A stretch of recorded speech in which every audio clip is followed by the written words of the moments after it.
Kottayam government nursing കോളേജിലെ റാഗിങ്ങിലെ ദൃശ്യങ്ങൾ വളരെ ക്രൂരമായിട്ടാണ് ആ കുട്ടിയോട് ആ സഹവിദ്യാർത്ഥികൾ പെരുമാറിയത്, സഹപാഠികൾ പെരുമാറിയത് എന്ന് ബോധ്യമാക്കുന്നു. കോളേജ് ഹോസ്റ്റലിൽ വിദ്യാർത്ഥിയെ കയ്യും കാലും കെട്ടിയിട്ട് അതിക്രൂരമായി ഉപദ്രവിക്കുന്നു. കോമ്പോസ് ഉപയോഗിച്ച് ശരീരഭാഗങ്ങളിൽ കുത്തുന്നു, മുറിവ് ഉണ്ടാക്കുന്നു, രക്തമൊലിച്ചിട്ടും കരഞ്ഞിട്ടും ദയയില്ലാതെ ലോഷൻ ദേഹത്തെ കുഴിക്കുന്നു. ജനനേന്ദ്രിയത്തിലടക്കം വ്യായാമങ്ങൾക്ക് ചെയ്യുന്ന വെയിറ്റ് ഒന്നിനുമേൽ ഒന്നായി എടുത്തു വെക്കുന്നു. കരയുമ്പോൾ ചുറ്റും അട്ടഹസിച്ച് ചിരിക്കുന്നു. ഒരുപക്ഷെ നാം ഏതെങ്കിലും സിനിമകളിൽ പോലും കാണാത്ത തരത്തിലുള്ള ക്രൂരത, അതിക്രൂരമായ.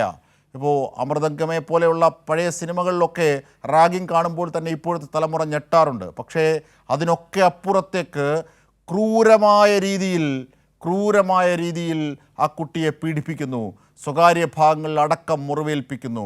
ഉറക്കെ ആ കുട്ടി കരയുമ്പോൾ തൻ്റെ ശരീരത്തിൽ എന്ത് എന്ന് നടക്കുന്നത് പോലും ആ വേദന കൊണ്ട് മാത്രം അറിയുന്ന അവസ്ഥ ആ കുട്ടിയുടേത്. കാരണം ആ രീതിയിൽ കണ്ണിലടക്കം ലോഷൻ ഒഴിച്ച് കൈയും കാലും കെട്ടിയിട്ടിരിക്കുന്നു. കൈകൾ പിന്നിലേക്കാണ് കെട്ടിയിട്ടിരിക്കുന്നത്, കാലുകളും തോർത്തുപയോഗിച്ച് കെട്ടിയിട്ടിരിക്കുന്നു. അത്തരത്തിൽ ക്രൂരമായ രീതിയിൽ. അതിനുശേഷം കണ്ണിലടക്കം ലോഷൻ ഒഴിക്കുന്നു, കരയും തോറും ലോഷൻ ഒഴിക്കുന്നു, കോമ്പോസ് കൊണ്ട് വയറ്റിൽ വട്ടം വരയ്ക്കുന്നു. ഇങ്ങനെയൊക്കെയുള്ള ക്രൂരതകളാണ് ആ ദൃശ്യങ്ങളിൽ കാണുന്നത്. ഈ ദൃശ്യങ്ങൾ ബ്ലർ ചെയ്തിട്ട് ആണെങ്കിൽ പോലും ഞങ്ങൾ കാട്ടുന്നത് ആ കുട്ടിയോട് കാണിച്ച ക്രൂരത സമൂഹത്തിന് ബോധ്യമാകാനും ഒരു ആൻറ്റി റാഗിങ് സ്വഭാവം അല്ലെങ്കിൽ റാഗിങ്ങിനെതിരായൊരു സ്വഭാവം സമൂഹത്തിൽ വളർന്നു വരേണ്ടതിൻ്റെ ആവശ്യകതയും ജാഗ്രതയും കൂടി ബോധ്യമാക്കാൻ കൂടിയാണ് ആ ദൃശ്യങ്ങൾ ഞങ്ങൾ കാണിക്കുന്നത്. അങ്ങനെ കാണിക്കുമ്പോൾ തന്നെ വേദനയുണ്ടെങ്കിലും അതിൻ്റെ പിന്നിലുള്ളൊരു സാമൂഹ്യ ഉദ്ദേശം അതാണെന്ന് ആവർത്തിച്ച് പറയട്ടെ. സനോജ് സുരേന്ദ്രൻ വിവരങ്ങളുമായി ചേരുകയാണ്. സനോജ്,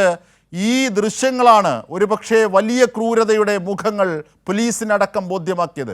വലിയ പരിശോധനകളും വലിയ രീതിയിൽ നടപടികളും. കാരണം പോലീസിൻ്റെ മുമ്പിൽ മുതലക്കണ്ണീർ കാട്ടി കടന്നു പോകാൻ ഈ പ്രതികൾ, സഹപാഠികൾ, ഈ വിദ്യാർത്ഥികൾ ശ്രമിച്ചു. പക്ഷേ പോലീസ് അതിൽ നിന്ന് പിന്മാറാനും കൃത്യമായ നിയമ നടപടികൾ, കുട്ടികളെന്ന ആനുകൂല്യം നൽകാതെ, വിദ്യാർത്ഥികളെന്ന ആനുകൂല്യം നൽകാതെ കൃത്യമായ നിയമ നടപടിയിലേക്ക് പോയതും ഒരുപക്ഷെ ആ ദൃശ്യങ്ങൾ കൊണ്ടാണ്. അവർ തന്നെ പകർത്തിയ ആ ദൃശ്യങ്ങൾ അല്ലേ? അവർ ആസ്വദിക്കുന്നതിന് വേണ്ടിയിട്ടാണോ ഇത്തരത്തിൽ ക്രൂരത മൊബൈൽ പകർത്തിയത്? അതാണോ പുറത്ത് പോലീസിന് ലഭിക്കുന്നത് നമ്മളിപ്പോൾ കാട്ടുന്നതുമൊക്കെ? സനോജ്. അജിംഷാദ്, ഒരു പ്രതിഷേധത്തിൻ്റെ സ്വരം പോലും ഉണ്ടാവാതെ ഈ പ്രശ്നം പോലീസ് വളരെ കൃത്യമായി കൈകാര്യം ചെയ്തു എന്നുള്ളതാണ് ഏറ്റവും ശ്രദ്ധേയമായിട്ടുള്ള കാര്യം. പ്രിൻസിപ്പളുമാണെങ്കിൽ പോലും ഈ കാര്യത്തിൽ കൃത്യമായ നടപടി സ്വീകരിച്ചു. കാരണം പ്രിൻസിപ്പളിൻ്റെ മുന്നിൽ പരാതി വരുന്നത് 2 ദിവസം മുൻപാണ്. 2 ദിവസം മുൻപ് കുട്ടിയുടെ രക്ഷിതാവാണ് ഈ കാര്യം പ്രിൻസിപ്പളിനോട് വ്യക്തമാക്കുന്നത്. ഇതിൻ്റെ അടിസ്ഥാനത്തിൽ പ്രിൻസിപ്പൽ കുട്ടിയെ വിളിച്ചു കാര്യങ്ങൾ ചോദിക്കുമ്പോഴാണ് മനസ്സില്ലാ മനസ്സോടെ കുട്ടി ഈ ക്രൂരതയോടെ ഞെട്ടിക്കുന്ന വിവരങ്ങൾ പ്രിൻസിപ്പളുമായി പങ്കുവച്ചത്. ഉടൻ തന്നെ പ്രിൻസിപ്പളിന് ഈ കാര്യത്തിൽ ബോധ്യമുണ്ടാവുകയും പ്രിൻസിപ്പൽ ഉടനടി തന്നെ ഗാന്ധിനഗർ CI ശ്രീജിത്തിനെ ഈ വിവരം അറിയിക്കുകയും പോലീസിനെ കേസ് കൈമാറുകയുമാണ് ഉണ്ടായത്. ഉടൻ തന്നെ പോലീസ് ഈ കേസിൻ്റെ ഗൗരവം മനസ്സിലാക്കിക്കൊണ്ട് പരാതിക്കാരായിട്ടുള്ള വിദ്യാർത്ഥികളുടെ മൊഴിയെടുക്കുന്നു. പരാതിക്കാരായിട്ടുള്ള വിദ്യാർത്ഥികളുടെ മൊഴിയെടുത്തതിന് ശേഷം ആരോപണ വിധേയരായിട്ടുള്ള പ്രതികളായിട്ടുള്ള 5 പേരെ കസ്റ്റഡിയിലെടുക്കുന്നു. കസ്റ്റഡിയിലെടുത്ത ഉടൻ തന്നെ പോലീസ് ചെയ്തത് ഇവരുടെ ഫോൺ പിടിച്ചു വാങ്ങുന്നു. ഫോൺ പിടിച്ചു വാങ്ങി ഇവരോട് ചോദ്യം ചെയ്യുന്നു. ചോദ്യം ചെയ്തതിനു ശേഷം കാര്യങ്ങൾ മനസ്സിലാക്കുന്നു. എങ്കിലും അവരെ പല കാര്യങ്ങളും പോലീസിൻ്റെ മുന്നിൽ ഒളിച്ചു വെച്ചുവെങ്കിൽ കൂടിയും പോലീസ് വിദഗ്ധമായ രീതിയിൽ ഈ മൊബൈൽ പരിശോധിക്കുമ്പോഴാണ് പോലീസിന് ഞെട്ടിക്കുന്ന ദൃശ്യങ്ങൾ പോലീസിൻ്റെ പക്കലെത്തുന്നത്. അതായത് ഈ ക്രൂരത നടത്തിയ, ഇതിൽ നിന്നും ആനന്ദം കണ്ടെത്തിയ 5 പ്രതികളായിട്ടുള്ള ആളുകളുടെ ഫോണിൽ ഈ ദൃശ്യങ്ങളുണ്ടായിരുന്നു. ഇത്തരത്തിൽ അതിക്രൂരമായ രീതിയിൽ ഈ റാഗിങ് നടത്തുമ്പോൾ അതിൻ്റെ ദൃശ്യങ്ങൾ പകർത്തിയതും ഈ വിദ്യാർത്ഥികൾ തന്നെയാണ്. അതുകൊണ്ട് തന്നെയാണ് ഇവരുടെ ഫോണിൽ നിന്നും ഈ ദൃശ്യങ്ങൾ ലഭിക്കാൻ ഇടയാക്കിയിട്ടുള്ളത്. അങ്ങനെ കിട്ടിയതിൻ്റെ അടിസ്ഥാനത്തിൽ പോലീസ് ഈ വിഷയത്തെ ഗൗരവമായി നോക്കിക്കാണുന്നു. ഉടൻ തന്നെ ശക്തമായ നടപടിയുമായി റാഗിങ് നിരോധന നിയമവുമായി ബന്ധപ്പെട്ടുകൊണ്ടുള്ള എല്ലാ വകുപ്പുകളും ചുമത്തി ശക്തമായ നടപടി സ്വീകരിച്ചുകൊണ്ട് പോലീസ് മുന്നോട്ട് പോകുന്നു. 2 ദിവസം മുമ്പ് രാത്രിയിൽ പോലീസ് ഇവരുടെ അറസ്റ്റ് രേഖപ്പെടുത്തിയതിനു ശേഷം ഇന്നലെ ഇവരെ കോടതിയിൽ ഹാജരാക്കുന്നു. പോലീസ് ഇത്തരത്തിൽ ശക്തമായി മുന്നോട്ട് പോകുന്നുവെന്ന് മനസ്സിലാക്കിക്കൊണ്ട് തന്നെയാണ് തങ്ങൾക്ക് പറ്റിയത് അബദ്ധമാണ്, അതുകൊണ്ട് തങ്ങളോട് പൊറുക്കണമെന്ന് അപേക്ഷിച്ചുകൊണ്ട് കരഞ്ഞ് കാല് പിടിക്കുന്ന സാഹചര്യം പ്രതികളായിട്ടുള്ള ഈ 5 പേരുടെ ഭാഗത്തു നിന്നും ഉണ്ടാകുന്നു. ഒപ്പം തന്നെ ഇവരെ ഇന്നലെ മെഡിക്കലിന് വേണ്ടി പുറത്തേക്ക് എത്തിക്കുമ്പോൾ ഇവർ കരഞ്ഞുകൊണ്ടാണ് വാഹനത്തിലോട്ട് കയറിപ്പോകുന്നത്. അങ്ങനെ ഉള്ള രംഗങ്ങൾ കൂടി ഇന്നലെ ഗാന്ധിനഗർ പോലീസ് സ്റ്റേഷന് മുമ്പിൽ സാക്ഷ്യം വഹിക്കേണ്ടി വന്നു എന്നുള്ളതാണ് ഏറ്റവും ശ്രദ്ധേയമായിട്ടുള്ള കാര്യം. എന്നാലും നരാധമന്മാരായിട്ടുള്ള ഈ 5 വിദ്യാർത്ഥികൾ, ഈ അജിംഷാദ് സൂചിപ്പിച്ചതുപോലെ തന്നെ മുമ്പ് SFI ഭാരവാഹികൾ സൂചിപ്പിച്ചതുപോലെ തന്നെ അരാഷ്ട്രീയവാദത്തിൻ്റെ എല്ലാ അരാജകത്വവും ആ ക്യാമ്പസിൽ നിലനിൽക്കുന്നുണ്ട്. കാരണം വിദ്യാർത്ഥി സംഘടനകൾക്ക് പ്രവർത്തനം ആ ക്യാമ്പസിൽ ഉണ്ടായിരുന്നില്ല. വിദ്യാർത്ഥികൾ തന്നെയാണ് വിദ്യാർത്ഥി യൂണിയനെ തിരഞ്ഞെടുക്കുന്നത്. ഈ വിദ്യാർത്ഥി യൂണിയൻ്റെ ചെയർപേഴ്സണുമായി ഇന്നലെ ബന്ധപ്പെടുമ്പോൾ ഈ വിദ്യാർത്ഥി യൂണിയൻ്റെ ചെയർപേഴ്സൺ വിവരങ്ങൾ കൈമാറാൻ തയ്യാറായില്ലെന്ന് മാത്രമല്ല മറ്റ് വിദ്യാർത്ഥികളോട് ഇതുമായി ബന്ധപ്പെട്ടുകൊണ്ട് ഒരു വിവരങ്ങളും മാധ്യമങ്ങൾക്ക് നൽകരുതെന്ന വാട്സാപ്പ് സന്ദേശം കൂടി ഈ ചെയർപേഴ്സൻ്റെ ഭാഗത്തു നിന്നുമുണ്ടായി. അങ്ങനെ എല്ലാ തരത്തിലും ഈ വിഷയത്തെ മൂടിവെൽക്കാനുള്ള സമീപനം ഈ ചെയർപേഴ്സണായിട്ടുള്ള ആളുകളുടെ ഭാഗത്തു നിന്നും ഈ കോളേജ് ക്യാമ്പസിൽ നിന്നുമുണ്ടായി. അതാണ് ഞാൻ സൂചിപ്പിച്ചത്, രാഷ്ട്രീയവാദത്തിൻ്റെ എല്ലാ അരാജകത്വവും ആ ക്യാമ്പസിൽ ഉണ്ടായിരുന്നു. അതുകൊണ്ട് തന്നെയാണ് ഇത്തരത്തിൽ അതിക്രൂരത കഴിഞ്ഞ 3 മാസക്കാലമായി ആ ക്യാമ്പസിൽ അരങ്ങേറിയത്. ഇത്തരത്തിൽ വിദ്യാർത്ഥി രാഷ്ട്രീയം KSU ആവട്ടെ, SFI ആവട്ടെ, മറ്റ് വിദ്യാർത്ഥി സംഘടനകളാവട്ടെ, ഏതെങ്കിലും വിദ്യാർത്ഥി പ്രസ്ഥാനങ്ങൾ ആ ക്യാമ്പസിൽ സജീവമായിരുന്നുവെങ്കിൽ കഴിഞ്ഞ 3 മാസക്കാലമായിട്ട് വിദ്യാർത്ഥികൾക്ക് അല്ലെങ്കിൽ 1-ാം വർഷ വിദ്യാർത്ഥികൾക്ക് ഇത്തരത്തിൽ ക്രൂരമായ പീഡനം ആ ക്യാമ്പസിനുള്ളിൽ ഏൽക്കേണ്ടി വരികയില്ലായിരുന്നു എന്നുള്ള കാര്യത്തിൽ യാതൊരുവിധ സംശയവുമില്ല. പക്ഷേ അങ്ങനെയുള്ള വിദ്യാർത്ഥി രാഷ്ട്രീയം ആ ക്യാമ്പസിൽ സജീവമായിരുന്നില്ല. അതുകൊണ്ട് തന്നെ അതിൻ്റെ എല്ലാ അരാജകത്വവുമുണ്ട്. അതിൻ്റെ തെളിവുകൾ കൂടിയാണ് ഇപ്പോൾ പുറത്തു വരുന്ന ഈ ദൃശ്യങ്ങളിലെന്ന് പറഞ്ഞു വയ്ക്കാതിരിക്കാൻ വയ്യ. കാരണം അത്രത്തോളം ഭയാനകമായ രീതിയിൽ ഞെട്ടിപ്പിക്കുന്ന തരത്തിലുള്ള ദൃശ്യങ്ങളാണ് നമുക്ക് കാണാൻ കഴിയുന്നത്. മാസ്ക് ചെയ്തുകൊണ്ട് പ്രേക്ഷകർക്ക് മുമ്പിൽ നമ്മൾ കാണിക്കുമ്പോൾ അതിൻ്റെ തീവ്രത എത്രത്തോളം ഉണ്ട് എന്ന് നമുക്ക് മനസ്സിലാക്കാൻ കഴിയും. കാരണം പുറത്ത് കാണിക്കാൻ കഴിയാത്ത വിധത്തിലുള്ള ക്രൂരത ആ ദൃശ്യങ്ങളുണ്ട്. കൈകാലുകൾ കെട്ടിയിടുക, കൈകാലുകൾ കിടക്കുന്ന കട്ടിലിൽ കെട്ടിയിട്ടതിന് ശേഷം ആ വിദ്യാർത്ഥിയുടെ കണ്ണിൽ ലോഷൻ ഒഴിച്ചതിന് ശേഷം നീറുമ്പോൾ അവൻ അലറി വിളിക്കുന്നുണ്ട്. അതിനുശേഷം അവൻ്റെ ശരീരഭാഗങ്ങളിൽ കോമ്പസ് കൊണ്ട് 1, 2, 3, 4 എന്ന് പറഞ്ഞ് കുത്തിപ്പരിക്കേൽപ്പിക്കുക. വീണ്ടും നിലവിളിക്കുമ്പോൾ അവൻ്റെ വയറിൽ പുക്കിളിന് ചുറ്റും കോമ്പസ് ഉപയോഗിച്ചുകൊണ്ട് വട്ടം വരയ്ക്കുക. ഒപ്പം തന്നെ ജനനേന്ദ്രിയത്തിൽ ഡമ്പൽ തൂക്കുക. അത്തരത്തിലുള്ള അതിക്രൂരതയാണ് നടക്കുന്നത്. അങ്ങനെ വളരെ സങ്കടപ്പെട്ട വേദന കൊണ്ട് പുളയുന്ന ആ വിദ്യാർത്ഥി നിലവിളിക്കുമ്പോൾ അത് കുഴപ്പമില്ല, ഞങ്ങൾ കഴുകിക്കളയാമെന്നുള്ള ഒരു നിലപാടാണ് ഈ സീനിയർ വിദ്യാർത്ഥികളുടെ ഭാഗത്തു നിന്നും ഉണ്ടാകുന്നത്. അങ്ങനെ ഉള്ള അതിക്രൂരതയുടെ ദൃശ്യങ്ങൾ പുറത്തു വന്നുകൂടിയാണ് പോലീസ് ഈ വിഷയവുമായി ബന്ധപ്പെട്ടുകൊണ്ട് ശക്തമായ വകുപ്പുകൾ ചുമത്തി തന്നെ മുന്നോട്ട് പോയത്. അജംഷാദ്, ഈ വെളുത്ത ദ്രാവകം ലോഷൻ തന്നെയാണോ, അതാണോ ഉപയോഗിക്കുന്നത്? കാരണം അതൊഴിക്കുമ്പോൾ വലിയ വായിൽ കരയുന്നുണ്ട് കുട്ടി. സ്വാഭാവികമായിട്ടും ശരീരത്തെ കോമ്പസ് ഉപയോഗിച്ചുകൊണ്ട് മുറിവേൽപ്പിക്കുമ്പോൾ ആ മുറിവേൽപ്പിക്കപ്പെട്ട ഭാഗങ്ങളിലേക്കാണ് ലോഷൻ ഒഴിക്കുന്നത്. അപ്പോൾ സ്വാഭാവികമായും കണ്ണിലും ഒഴിക്കുന്നുണ്ട്, കരയുന്ന സമയത്ത് വായിലും കണ്ണിലുമായി ഒഴിക്കുന്നുണ്ട്. അങ്ങനെ തീർച്ചയായിട്ടും ശബ്ദം പുറത്തു കേൾക്കാതിരിക്കാനാണ് വായിൽ ഇത്തരത്തിൽ ലോഷൻ ഒഴിച്ചത് എന്നുള്ളതാണ് വിദ്യാർത്ഥികൾ, അതായത് പീഡനത്തിന് ഇരയായിട്ടുള്ള വിദ്യാർത്ഥികൾ പോലീസിന് നൽകിയിട്ടുള്ള മൊഴി. കണ്ണിലൊഴിക്കുമ്പോൾ നീറ്റൽ കൊണ്ട് അവൻ നിലവിളിക്കുന്നു. ആ സമയത്താണ് ലോഷൻ വായിൽ ഒഴിച്ചു കൊടുക്കുന്നത്. അത്തരത്തിൽ അതിക്രൂരതയാണ് ഈ സീനിയർ വിദ്യാർത്ഥികളുടെ ഭാഗത്തു നിന്നുണ്ടായത്. നീറുന്നു എന്ന് പറയുമ്പോൾ അത് സാരമില്ല, ഇപ്പോൾ ഞങ്ങൾ കഴുകിക്കളയാമെന്ന് പറഞ്ഞ് അവനെ ആശ്വസിപ്പിക്കാൻ ശ്രമിക്കുകയാണ് ഈ നരാധപന്മാർ എന്നുള്ളതാണ് ഏറ്റവും ശ്രദ്ധേയമായിട്ടുള്ള കാര്യം.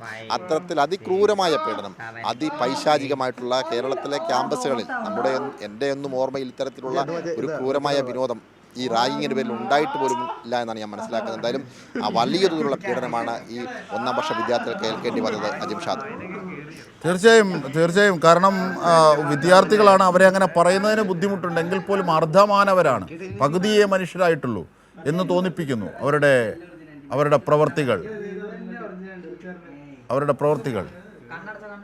മനോജ്, തീർച്ചയായിട്ടും ഇവരാണോ വിദ്യാർത്ഥികളെന്ന് ചോദിക്കുന്ന സമൂഹം, ആ രീതിയിലേക്കാണ് അവരുടെ ക്രൂരത.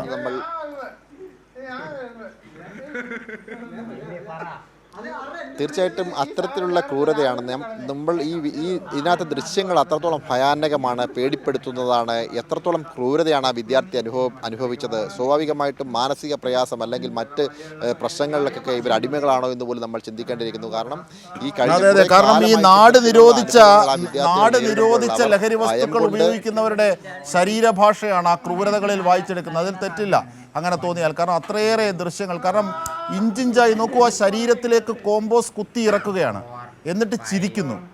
രക്തമൊലിക്കുന്നത് കാണുമ്പോൾ പോലും മനുഷ്യ സഹജമായൊരു പിന്മാറ്റം ഉണ്ടാകുന്നില്ല, അല്ലേ സനോജ്? തീർച്ചയായിട്ടും എന്തുകൊണ്ടാണ് ഇത്തരത്തിൽ അതിക്രൂരമായ പീഡനം നിങ്ങൾക്ക് സീനിയർ വിദ്യാർത്ഥികളിൽ നിന്ന് നേരിടേണ്ടി വന്നിട്ടും ഇത് പോലീസിനോടോ അല്ലെങ്കിൽ കോളേജിലെ ഉത്തരവാദിത്തപ്പെട്ട ആളുകളോടോ പറയാതിരുന്നത് എന്ന് പോലീസ് ചോദിച്ചപ്പോൾ ഇവർ നൽകിയിട്ടുള്ള മൊഴി, തങ്ങളുടെ ഇത്തരത്തിലുള്ള ദൃശ്യങ്ങൾ ഈ ചേട്ടന്മാർ പകർത്തിയിട്ടുണ്ട്, ആ പകർത്തിയ ദൃശ്യങ്ങൾ അവർ പുറത്തുവിടുമെന്നും അതുകൊണ്ട് തങ്ങളോട് സഹകരിക്കണമെന്നുള്ളതുമാണ് സീനിയർ വിദ്യാർത്ഥികളുടെ ഭാഗത്തുനിന്നും ഉണ്ടായത്. മാത്രമല്ല ഇത്തരത്തിൽ ദൃശ്യങ്ങൾ പകർത്തിയതിനു ശേഷം ഭീഷണിപ്പെടുത്തിക്കൊണ്ട് കൃത്യമായി ഇവരിൽ നിന്നും ഗൂഗിൾ പേ വഴി പണം ഈടാക്കിയിരുന്നു ഈടാക്കുകയായിരുന്നു ഈ സീനിയർ വിദ്യാർത്ഥികൾ. അങ്ങനെ ഈടാക്കിയ പണം ഉപയോഗിച്ചുകൊണ്ട് മദ്യപിക്കുകയും മദ്യപിച്ചതിന് ശേഷം ഇവരെ വന്ന് ഭീഷണിപ്പെടുത്തുകയും ചെയ്യുന്ന സാഹചര്യം ഉണ്ടായിട്ടുണ്ട് എന്നുള്ളതാണ് ഈ വിദ്യാർത്ഥികൾ പോലീസിന് നൽകിയിട്ടുള്ള മൊഴി.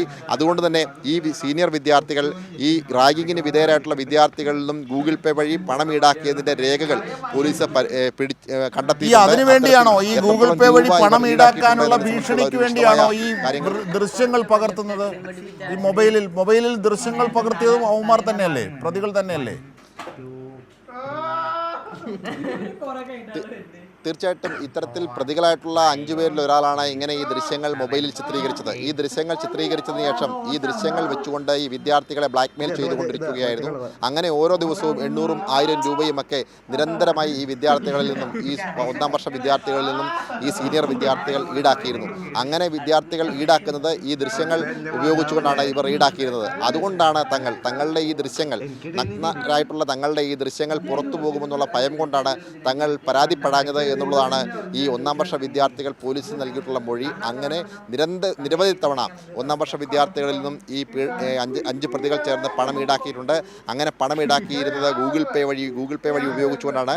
അപ്പോൾ അത്തരത്തിൽ എത്ര രൂപ ഇവരിൽ നിന്നും ഈടാക്കിയിട്ടുണ്ട് എന്നതിനെ സംബന്ധിച്ചുള്ള വിശദമായ അന്വേഷണം കൂടി പോലീസിൻ്റെ ഭാഗത്തു നിന്നും ഉണ്ടാകുന്നുണ്ട്.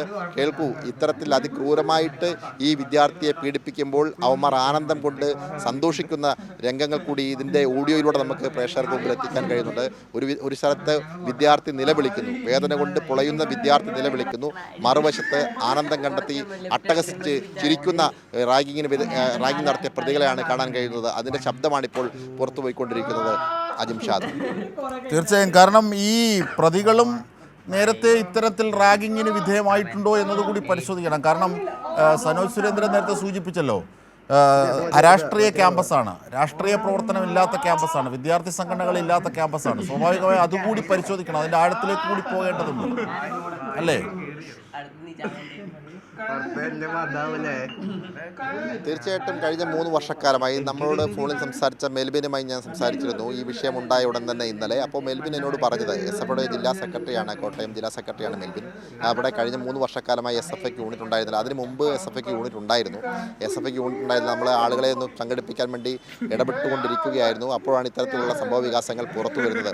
കഴിഞ്ഞ 3 വർഷക്കാലമായി ആ ക്യാമ്പസിൽ രാഷ്ട്രീയ പ്രവർത്തനം, അതായത് പുതുതായിട്ട് വന്ന വിദ്യാർത്ഥികൾക്ക്, ഈ പൊതുസമൂഹത്തിൻ്റെ ഭാഗമായി നിൽക്കുന്ന പുതിയ തലമുറയിൽപ്പെട്ട ആളുകൾക്ക് രാഷ്ട്രീയത്തോട് അവമതിപ്പോ അല്ലെങ്കിൽ അരാഷ്ട്രീയവാദവൽക്കരണത്തിൻ്റെ വക്താക്കളായി കോളേജുകളിലേക്ക് കടന്നു വരുമ്പോൾ സ്വാഭാവികമായിട്ടും അവരുടെ ഇടയിൽ നിന്നും വേണ്ടപ്പെട്ട ആരെങ്കിലുമൊക്കെ ചെയർപേഴ്സൺമാരായി തിരഞ്ഞെടുക്കുന്ന സാഹചര്യമാണ് ഉണ്ടാകുന്നത്.